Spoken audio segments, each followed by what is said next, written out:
UPPL नि फ्लेगखौ सावनायनि video footage दासिमाव सफैदों बे जाहैबाय 9 नं बा 9 नाम्बार बनरगाव समस्थियाव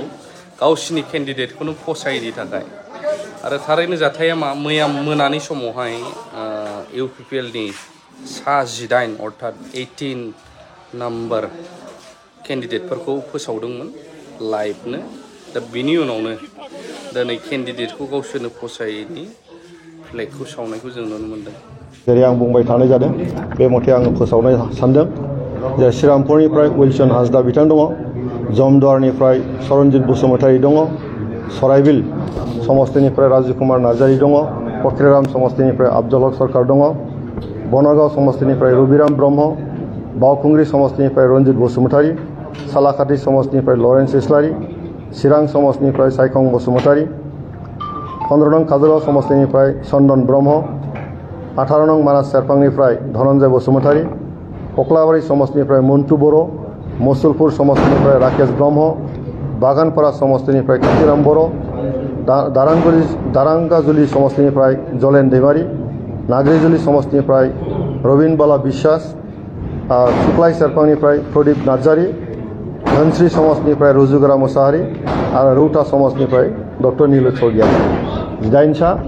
सोद्रोमाफोरखौ जोङो दिनै फोसावबाय आरो बिनि उनावहाय नैथि खेबनि थाखाय जोङो माखासे बिजाथि जों बेखौ उनावहाय फोसावगोन। मावबाय जों रबिराम उजिर मुर्दाबाद लागाव दे खेब आंखौबो खोथा गैया खेब जाय मानसि रबिराम उजिर मुर्दाबाद प्रमद बर' मुर्दाबाद बे मानसिखौ जों मोनैनि नै जिखाजोंनो होबाय नांगौ केन्डिडेटखौ मोनाबा माथो जोंलाय रबिराम उजिर मुर्दाबाद वेस्ट मालिगाव प्राइमारिनि जों रबिराम उजिरखौ जोंनो नाङा लकेसन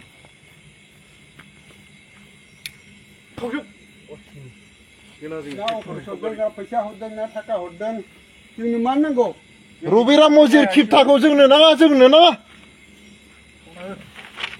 सावना हो सालाखौ नाङा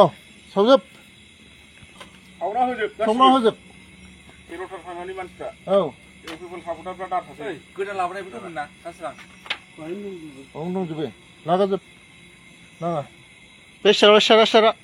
बै माबाया बेखौबो सावजोबबाय खिस्टो लाबाय नागाव रबिराम उजिर मुर्दाबाद नागाव चेयारमेन दाय जागोन सावजोबबायसो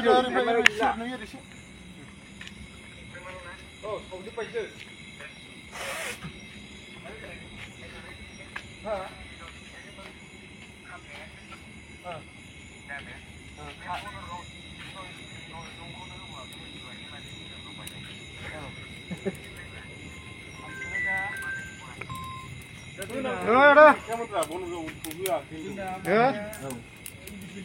player chair table dining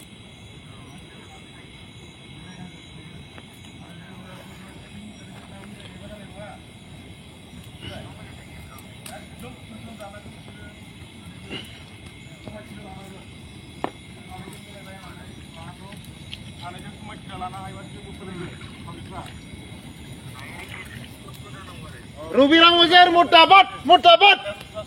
Rabiram Ujir मुर्दाबाद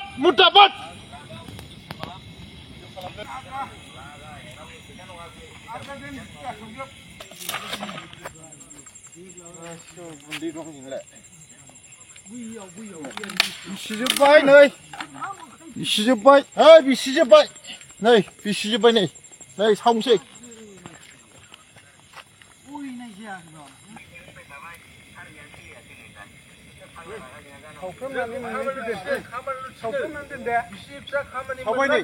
रबिराम उजिर नोंखौ मुर्दाबाद